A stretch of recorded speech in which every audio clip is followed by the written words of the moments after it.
I'm Rob Chaffee, and this is Comedy Reset, live stream where industry insiders and comedy creators talk honestly about their careers, their creative process, failures, fears, and what it's like to be in the game. Hey, we're so happy to have you here, folks that are watching on the internet live on Facebook, YouTube, and something called Twitch. I don't know what it is, but we're on it apparently. So thank you for watching. As you may or may not know, this is a panel discussion about all things related to comedy, stand-up comedy, comedy creation, comedy writing, being big comedy stars, or just being little comedy people in the world of amateur comedy. We like everybody. We're into everything here, comedy related. And to that end, I would highly, highly, highly encourage you to participate in today's discussion. What are we discussing? You may ask. Well, let me tell you. Our topic today is how do you test your joke ideas? How do you test them when you get them? I don't know. That's why I'm here. But before we get to the question, let's meet today's online panel. Very happy to introduce all of these folks. See if I can get this thing to work. Greg Cassiano is an aspiring stand-up comedian. He started stand-up comedy at the end of June of this year. Wow. And has performed over 7 times, including twice at Governor's Comedy Club. I can't even get in there. This funny guy hails from Islip Terrace, New York. Shelley Ann Moore is that Kiwi comedian that leaves you wondering what just happened. Now in her 3rd year as a stand-up comic, Shelley plays comedy venues weekly in and around the Auckland area. She lives in the country of New Zealand. It's amazing that she can pull that off. Phil Sweet was born, raised, and educated in Pennsylvania, moved to New Jersey in 1992, and began doing stand-up in 2009 after getting the best possible training. 30 years with a large corporation. His original takes on modern life in a world gone wacky will give you lots of things to think about and even more to laugh about. He lives in Downingtown, PA. Get on this technical stuff. Here we go. There he is. Ross Bennett left the United States Military Academy after deciding he preferred to take aim and fire jokes instead of bullets. My goodness. Since that day, Ross's comedy career has taken him from New York to Los Angeles and all points in between. Ross has been seen on over a dozen television shows, including Comedy Central's Tough Crowd, Evening at the Improv, and The Late Show with David Letterman.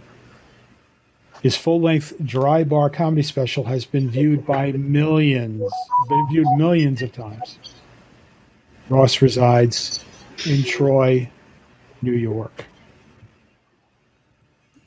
You know, I was in a green room once, right? And I made the mistake. Who's married to Tom Cotter? Kerry Louise? Is that who's married to Tom Cotter? Right, Kerry. So I'm in this green room with Kerry Louise, right? And I say, hey, what do you think of this new joke? And then I tell her the joke. But before I could tell her the joke, she reached over and threw, like, I think a brush or something at me and, like, almost hit me. She was like, why are you telling me you're going to tell me a joke? Just tell me the joke. And I was like, well, I mean, Carrie, just relax. Number one, relax. And number two, it was, you know, a lesson that I was relatively early, I guess, into this. Maybe not. But I was enough that I thought it was necessary to preface. And what she told me, and she gave me a really great explanation of why to do this, is you're not going to say to your audience when you're on stage, "Hey, this is you want to hear a funny joke? This one's funny. I got a funny joke for you. Let me tell you." Right? You don't want to set expectations that you're even telling a joke at all. And I've found that when I develop material over the years, this material I've developed, one of the handiest things I've ever done is to go and just integrate my material into my daily conversation. Right? So if a subject matter that comes up for me in a conversation, I'm talking about not only with my friends, family, coworkers. I mean, when I'm at the grocery store, when I'm at the doctor's office, these are the great places to try things out. Because I'm a kind of a gregarious person. I like to talk to people, and I wait for those opportunities where I can inject something about me being single or something about me being overweight, which is basically that's if you care to see me, don't bother. Now you know exactly what I talk about.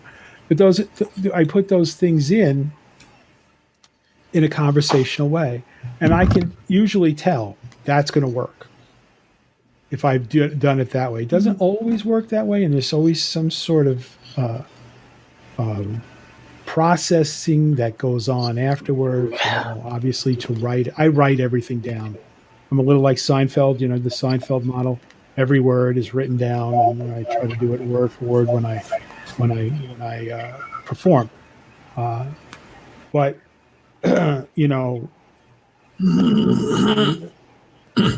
it's so difficult to get good material, And I'm personally, for me, I mean, I would say I'm that 1 out of 10 rule for me at least, and that's after years of doing this. I think it was probably 1 out of 100 that I actually wound up using on stage, right? So, Greg, when you're writing material, I mean, you're so new. You're just a baby in this, really. What kind of things do you do to test your material? Well, I'm a little bit like you. Like sometimes if it comes up in a conversation, I'll test out like a punchline that I might want to use like on the stage if I thought of it. But I find that being young, like I have a lot of young friends, and not a lot of young people go to these comedy clubs unless they're if they're my friends coming to see me. So when I tell them the jokes, I realize it's not, if they give me a laugh, it's good, but it doesn't really mean that the joke is a great joke or anything, because no offense, the crowd at comedy clubs is more like you guys, they're more older people. So you don't have the demographic available to you, right? Where you're working with people your own age, or you're in front of the people your own age.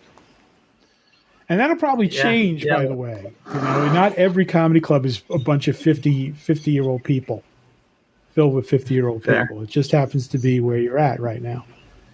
But yeah, like I was working on this joke, I was doing deliveries at a florist, and so I had these jokes about me like dropping off flowers to the funeral home, and like some things I said trying to be nice to people that ended up offending some people. And I would tell my friends the stories, and they'd always give a laugh. Like it involves like a kid who had passed and whatnot. And then I all right, I'll use it on stage, and I used it on stage, and it totally bombed. Totally bombed. Right. Pretty bad. But it's okay. It's okay. That's the number one thing to tell yourself. Bombing is part of the process. Yeah, well, everyone keeps telling me it. So it is. Everyone keeps telling me, you're not supposed to do good. Your first bunch of times. Right. Yes. So it felt good to bomb a little bit, honestly, the first time. My first time I had a lot of family at my show, so then when I first finally bombed, it felt like, okay, I'm that's what's supposed to happen, to kind of put my feet on the ground. Shelley, you're a machine when it comes to writing material, right? You're always writing material. You extract things from your real life. You're always bringing new stuff on stage. Is there a process for you where it goes from first idea to the stage? Any steps in between?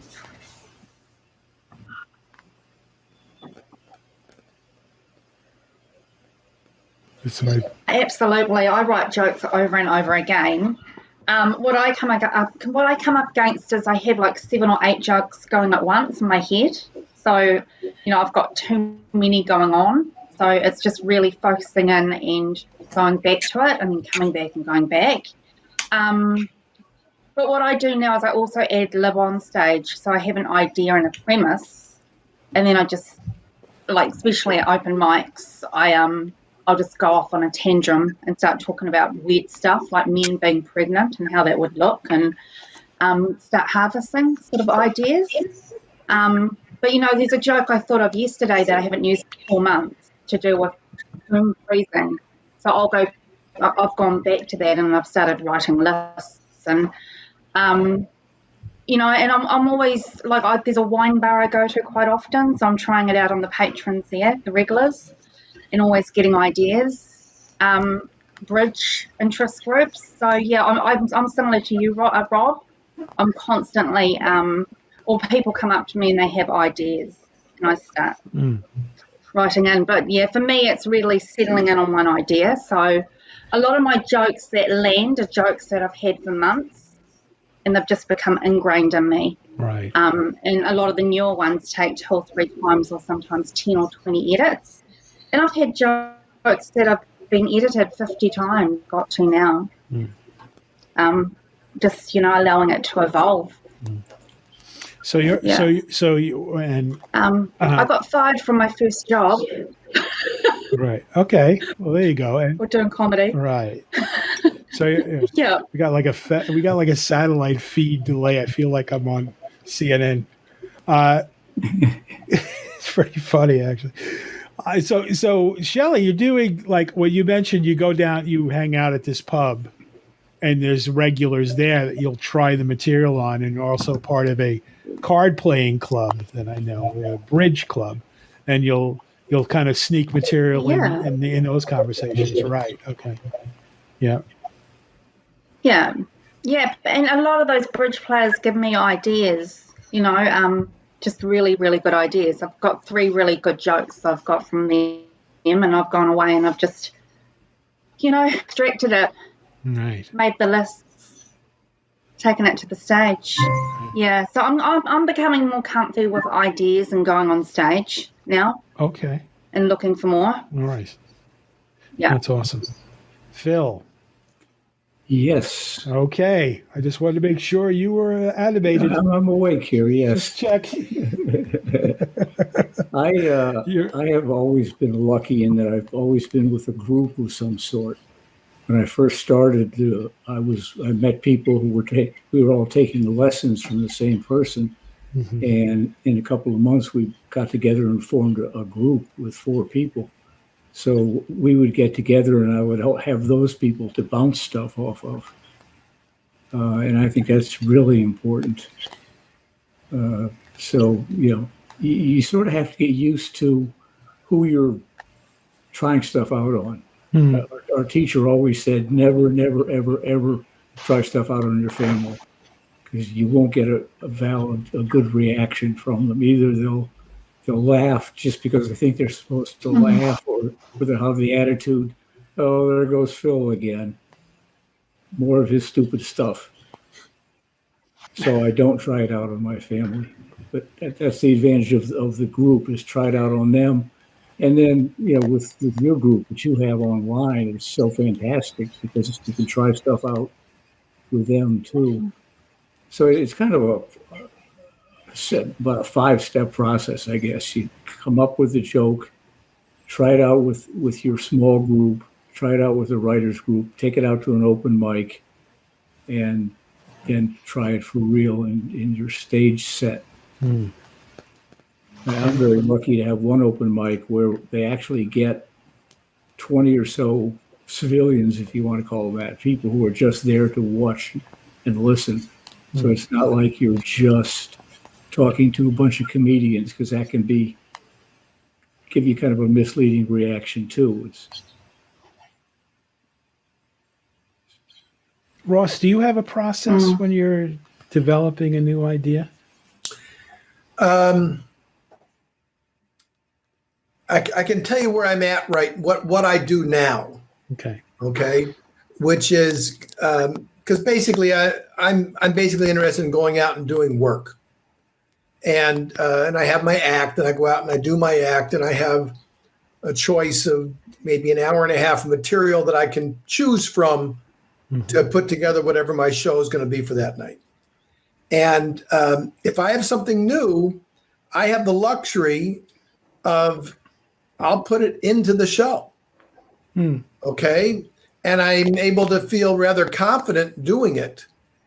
And if it's not going, if it doesn't fit, if it doesn't have the right thing, I can bail on it. Yeah. And go back to, where I was. The audience it doesn't make any difference to them. And, but I think the important thing is, because, I teach, and I teach a writing class. And my big thing is on structure. And my students will have material that are basically ideas, but the challenge is to translate it into the language of stand-up. Okay. And as I say, we want in my class, we want to get it to the point that it's like an airplane you're going to test fly. It has a good chance of not killing you. Yeah. Right. You don't want to just take it up when it's just a rudimentary idea off of a piece of paper or something. No, we want to try and get it so structurally it's sound, and then at least the joke has a chance to have it connect with the audience. Right. So I do that myself. I try and, when I have an idea, I want to have it be structurally sound, have a sense of where it's going, and then I can throw it in. Yeah, I think I find myself personally, now doing this for over a decade plus. There are times where I know I'll think of something the day of a show, and it just will strike me as I can make this work.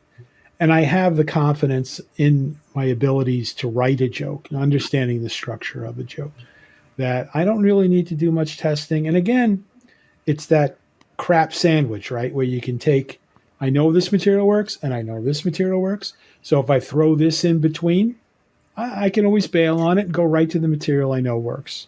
And usually the audience, like you said, they don't even, they ignore it. They don't even know what happened. Greg, when you're trying it on your friends, I don't know if you know if you've worked with any other comedians writing material. Have you done anything like that?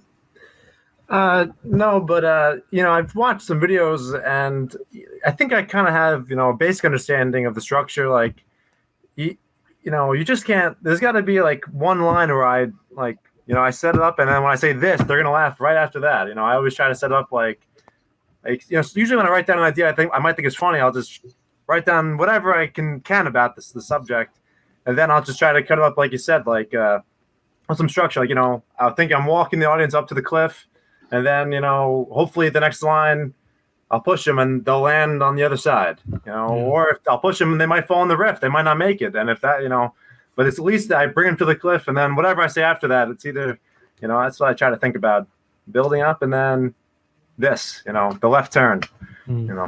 How do you decide what material you're going to do on stage? How does it work for you? How do you ultimately get it into, and prior to this, when we were discussing this, you said that you try to do new material every time you go up. And what's the major factor if you're not really working with other people? I think just like I have some confidence in myself that I think I'm a little bit clever, and I've noticed like a lot of the new things I've been doing are just more clever. They're just wordplay. Like a new thing I had the other day was like all like English idioms, like they say to throw caution to the wind, but sometimes those signs are kind of heavy. That's something like okay, like it's kind of clever. Like you may not and I feel like the audience might just appreciate. It's just quick and it's clever and it's new, and like I said, since it's quick, doesn't go well, then there's something else coming right after. Right. So you're basing it basically on, at this point in your career and your writing development, you're basing it on what makes you laugh, right? What makes you feel like this would, and then trying it out, right? Shelley, when you're working with other comics, because you do the online writing stuff, and I know that you're big in the community down there in New Zealand. Do you have any issues with trusting people? Like if you're working with a comic and this guy, I'm afraid I got this great joke. I don't know what you want to tell them because they may lay claim to it.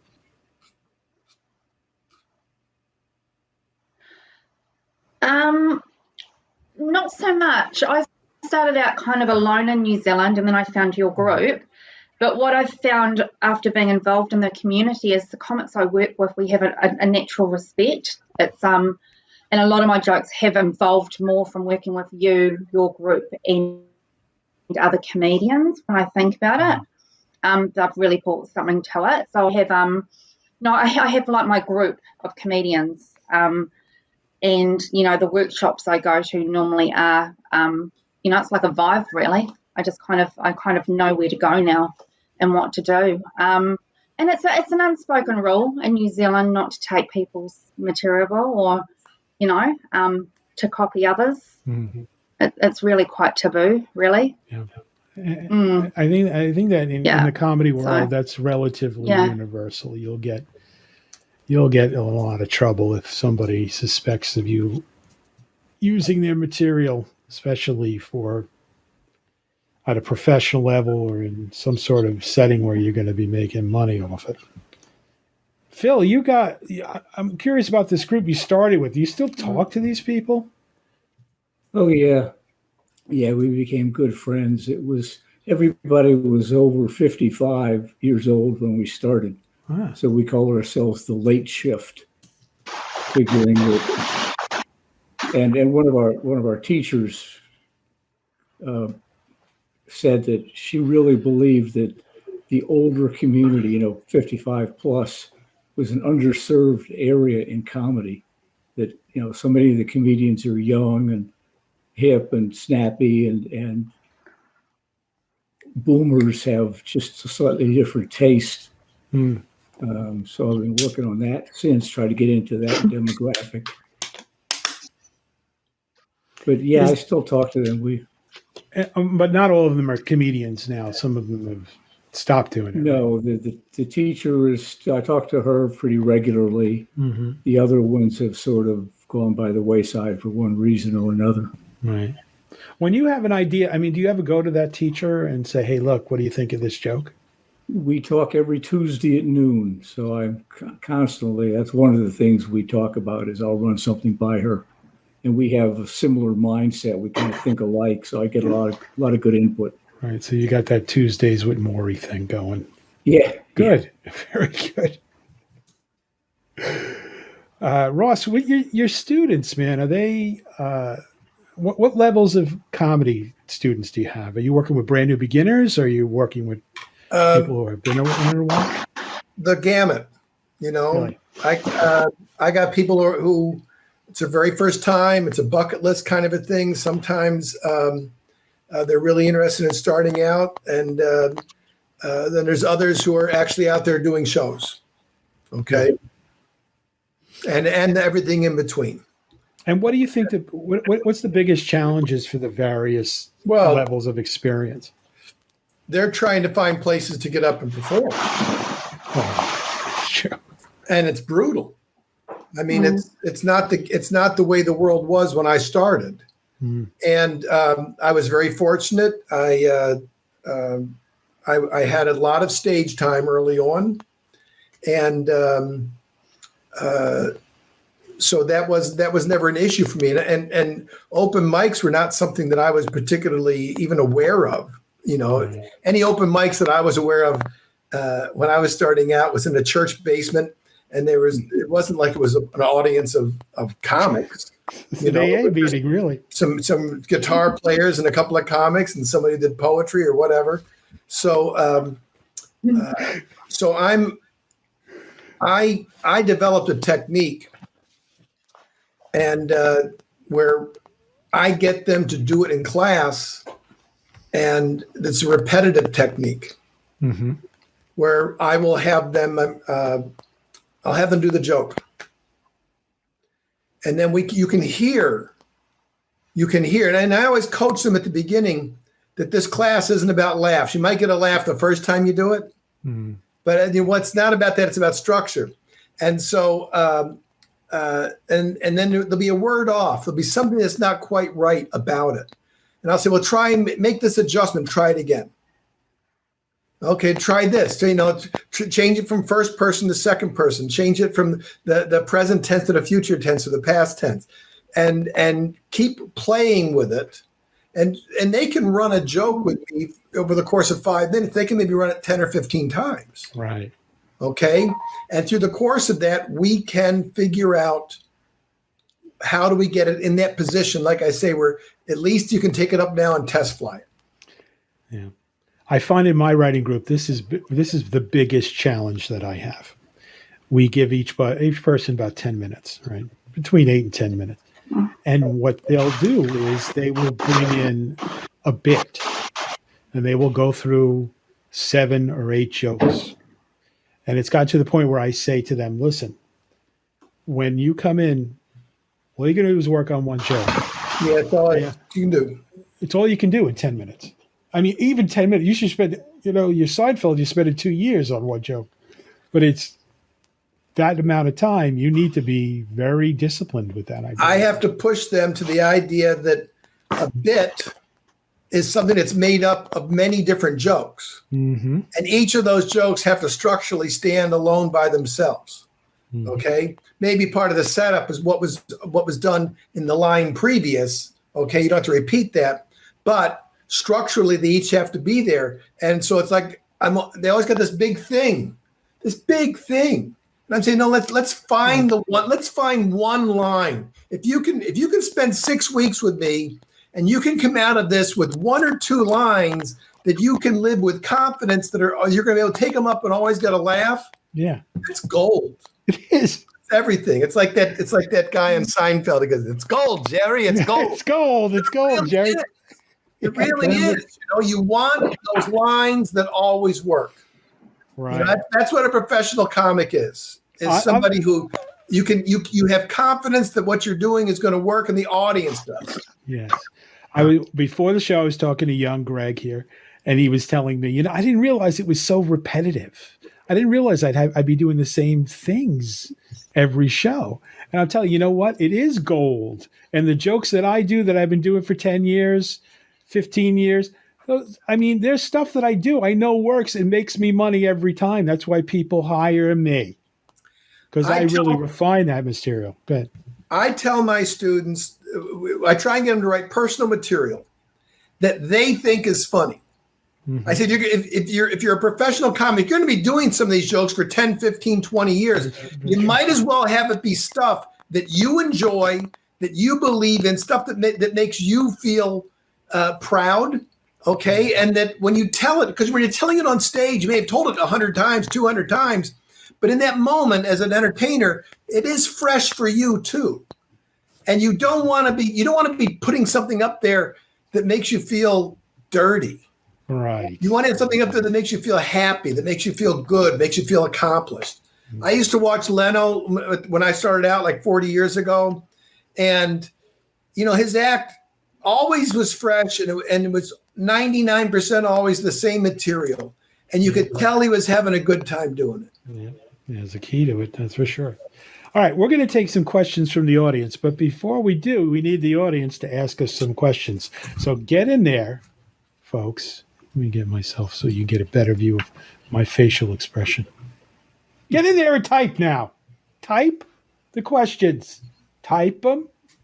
You have fingers. Use them. And while you're doing that, we'll pay some bills. There we go. Mentally Al is an intimate portrait of cult comedy legend Al Lubell, a former Star Search champion who's appeared many times on the likes of Carson, Leno, and Letterman. He is now in his 60s, perpetually broke, couch surfing in friends' apartments and struggling for stage time. A true enigma of the stand-up comedy world, Al is considered by many to be the greatest and most influential comedian you've never heard of.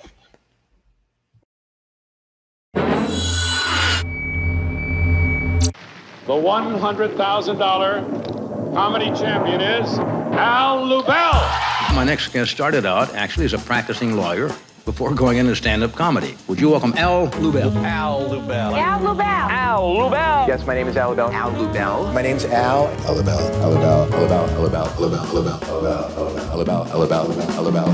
Al Lubell. You know what's strange? The more I say my name, the more y'all look at me like, who is this guy? He's an artist. Before there was a word alternative comedy, there was Al. Talking about myself is what makes me different from all the other comedians out there today.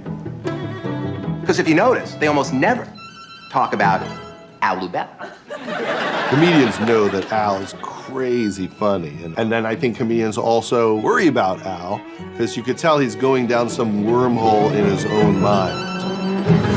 I'm Al Lubell. I'm Al Lubell. I'm Al Lubell. I'm Al Lubell. I'm Al Lubell. I'm just concerned about how much of me I can be. Somehow, powers that be didn't pick up on him. Whether I'm right. There's comics, and then there's Al Lubell. My whole life it's been hard to get work as a comedian. I can really feel that a lot of people like it and a lot of people didn't. I gotta be. He's going to do what he wants to do. You love him or you don't get it. His relationship with his mother is bananas. I don't think he cared enough to be aware. It's for any comedian, right? Very famous guy. But please don't bother him. He's in the middle of an interview.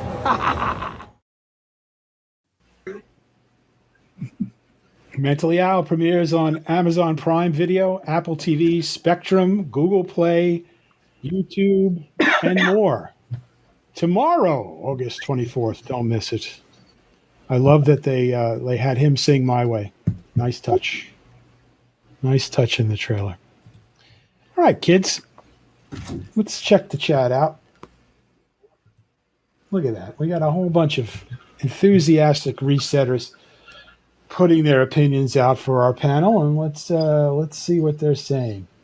From Janet Regensburg, she's in New Jersey. She says, "Great points." Yes, Janet. Yes, indeed. They have all been great points. But that's a great point in itself. So, yay for you. All right.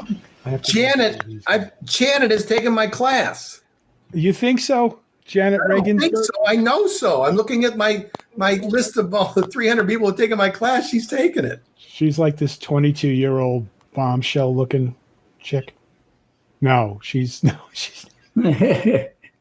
she's even better looking than that. Let's see. Yeah, she probably has. You have a fan, Russ. Russ, it was the right move. It was the right move putting you on the show. Janet Regensburg. Hi, Ross. I have worked with Ross. He is one of the best. Awesome teacher. So obviously, yes. See, Ross is. She's very funny, and it's like she gets the idea that it has to be a joke. Yeah. You know what I'm saying? She gets the idea that there's got to be some sort of a twist in there, and she's very funny. Good to see you, Janet. Yeah. Thanks, Janet, for piping up. I guess we're just going to have questions from Janet. Oh, no, I did that one. Let me get rid of this one. She's also very repetitive. She also tells her. Yes, she's got this. She tells the same joke oftentimes twice. Over and over. It's like the same comments. All right. So Janet says, what are some ways to improve the structure of a joke grammatically? She's a teacher, by the way. Right. Any ideas? Any thoughts? Phil. Sometimes you got to make it sound right. You flip two words. It didn't sound right, so you just flip those words. I can't think of an example, and then it sounds right. So sometimes it's just a feeling that you get. You know, I recently installed. I'm a little paranoid. I'm just a little paranoid. So I recently installed this thing called Grammarly. It's like a little extension that I can put into my browser, and when I type things, it gives me suggestions on how to fix it, how to make it grammatically correct. And 9 times out of 10, it's making the joke too wordy, and I don't use it. I like shortcuts too. I really like shortcuts. Give me a shortcut. It wasn't written by a comedian. Well, I'll just say my idea is: are you writing to be read, or are you writing to be said? Mm-hmm. Okay, and the problem is most people write to be read. Okay, and what you need to do is you then need to be able to translate that joke from that was meant to be read into a form that it can be said. And grammatically, it may not even be a sentence. It just might be a couple of, portions of sentences, Right. A few images here and there, and that's all they need. I mean, was Robin Williams grammatically correct? He's Robin Williams he's like Jackson Pollock. He's just throwing the stuff up there and it's splatting next to it, and you put it all next to each other, and it's genius. Yeah. So but it doesn't mean you shouldn't be aware of what would be grammatically correct. Right. But you have to be willing to jettison that in order to make it into a joke. Yeah. And again, right, you're not writing for the page, you're writing for the performance. And there's more than just the words you're saying in your performance. It's the delivery, it's the cadence, right? It's the act outs. It's all of those pieces. And I found that that's a real challenge for especially newer comedians when they're writing material. Almost any time, even everybody, I think the first time you write it, it's wordy. It's always wordy. Mm-hmm. There's always too many words. So it's easy to say, just cut. Let's see. We have somebody from Chicago. He'll be on the show later in the week. DC. Hi, y'all. If you share a joke in a writing room, but no one offers suggestions or feedback, is the joke solid, or do you need to be in a more critical room? Great question. What do you think, Shelley? Shelley Bomb?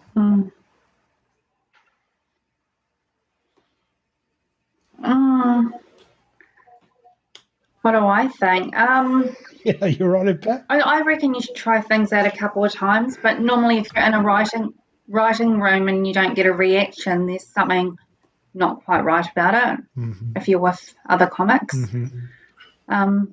So it's probably depending on their levels, or maybe it's the way you've said it as well and the timing.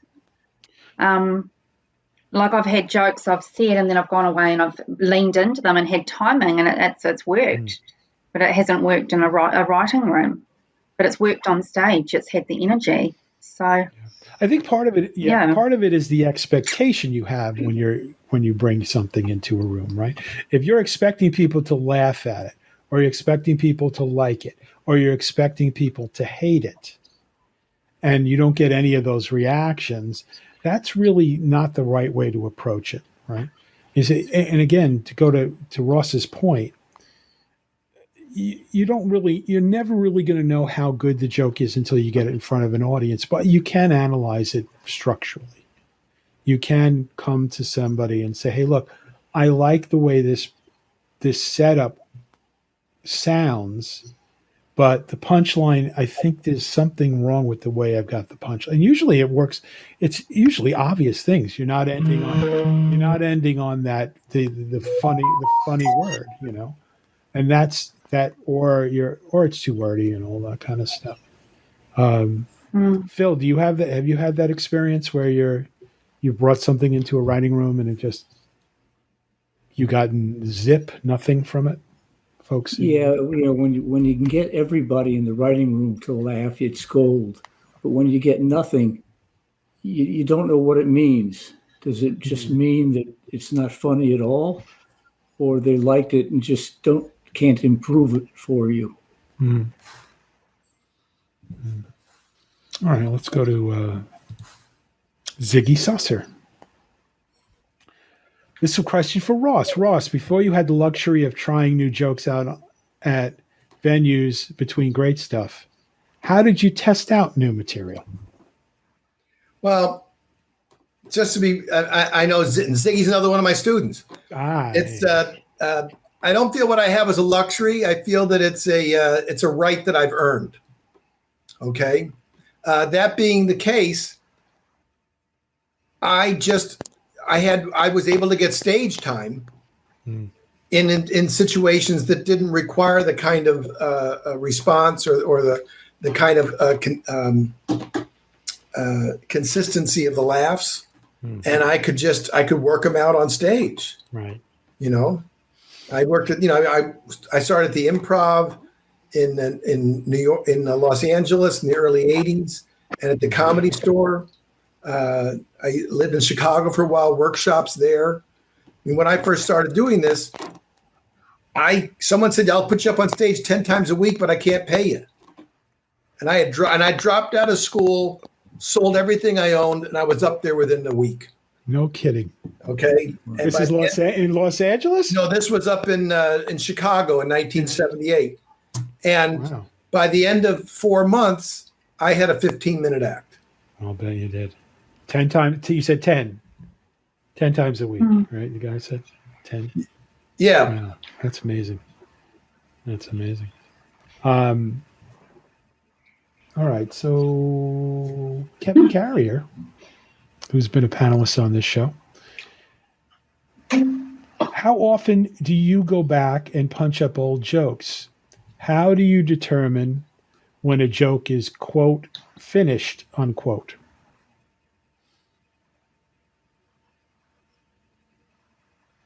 We got to wait for Shelley's delay. How do you know when a joke is finished, Shelley?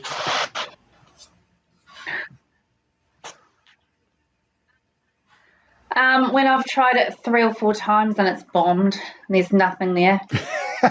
Yeah. You mean That's you when mean it's finished like on stage. kaput. That joke is finished. Get out of here. I think Kevin's point is, do you mean when finished you know in a good way when or you're not going dead? to work on it anymore? Out of here, bombed. Yeah, probably about 3 or 4 times, and after. Yeah. I may go back to it at some stage. That's what I'm finding now. I've got so many jokes I can go back to, and I'm looking at them in a different way. But yeah, if it's gone flat for 3 or 4, I know there's something seriously not working in there. Yeah, so I don't know. Maybe I need more patience with my joke. Don't know. Anyone else have? Phil, do you have any suggestions for Kevin? Yeah, when it kills every time, it's finished good. And if it's not doing well, then it goes back to the notebook and I just think about it for a while, let it sort of settle, and it'll come back later. And I'll have I've had jokes that I've worked on for 6 months or 8 months, one line to try to get it right. Right. And suddenly one day it happened. So a joke, I don't know, is probably never finished. It's just not ready to go yet. Yeah. I always tell everybody, don't throw anything away ever.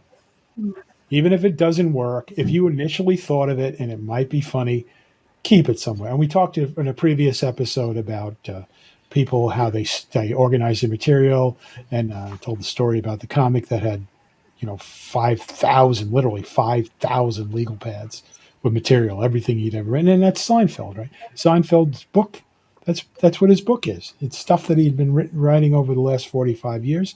He kept everything. This comic that I know here on Long Island is pretty famous, named Peter Bales. One time I'm talking to Peter Bales, and he said, Peter, how do you know a joke is ready? How do you know a joke is done? And he said, he told me a story about a conversation he had with Jerry Seinfeld himself. He said, Jerry, I have this joke. It works 9 times out of 10. 9 times out of 10. And Jerry said, well, then get rid of it. Right? That's the idea of Seinfeld. You want perfection. You want to make them work. So that if it doesn't work every time, 100% of the time, there's room for growth with it. I mean, I guess I'm a new guy, but I'd just add to why ever finish a joke? I don't know. Like, I feel like if it's a good premise, I feel like there's always a topper that maybe you could think of down the road. Like, so what if the joke becomes like longer and longer? That's a good point. That's a great point. My friend Bob Nelson, right, has all these long bits that he's done over the years, and it's very structured. But the way he's always worked, and I've watched him work this way, is he improvises little pieces in between, and if they work, they become part of the act. But when you get Greg, we're talking about once you've got that joke perfectly worded, the cadence, the rhythm, the inflections, the act out, all of it's, you do that every time the same way. You kind of lock it. I think most comics just lock it. And unless you're Robin Williams, of course. Is that. I think that's part of the thing with people who are new, starting out, getting to understand that it's an act. Your first thing you should be doing is trying to put together 3 to 5 minutes, but I have all this other stuff I want to do. Well, then, enjoy working wherever you're working and doing this, but me, I was always looking for a joke that worked and then another joke that worked. And then I want to slam them together. And then I want another one that works and I want to slam them together. And then all of a sudden I have a chunk and then I got a couple of chunks. And the next thing you know, I'm making $50 on a Wednesday night. Yeah, baby. Give me that scratch. All right, one last question, and then we'll wrap up today's show. Let's see. We have if this is again from DC. If there is laughter in the writing room, is that the only feedback? I don't think so. You can get lots of feedback in a writer's room. But laughter is, again, here's my concern about laughter in a writing room. If I'm working with a bunch of people that I work with all the time, sometimes they're going to just laugh because it's me. They like me, or they know my style and they know I could actually take that idea and make it funny.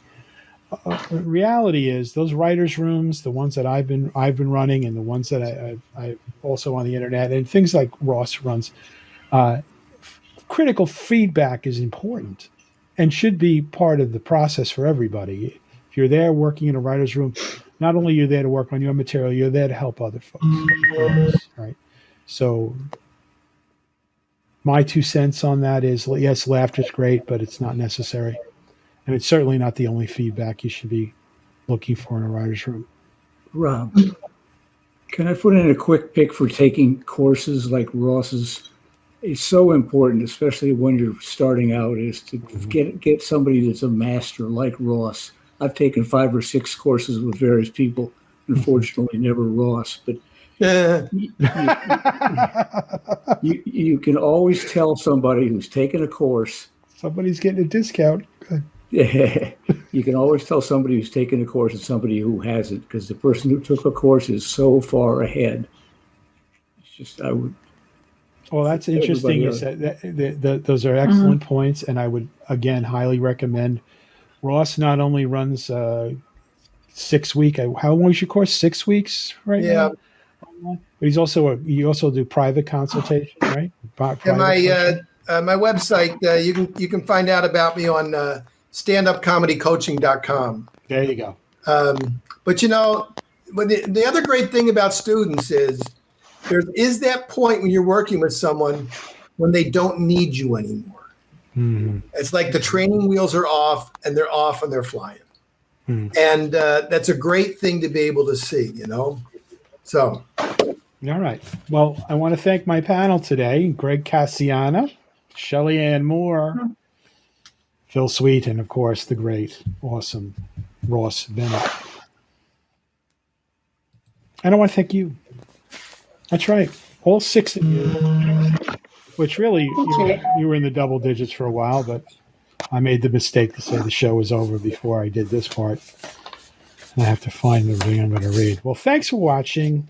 If you enjoyed this episode and you'd like to help support the show, please share it with others. Post about it on social media and leave a rating and review. To catch all the latest from us, you can follow us on Facebook, Instagram, and Twitter at Comedy Reset. One word, Comedy Reset. Thanks again, and we will see you tomorrow.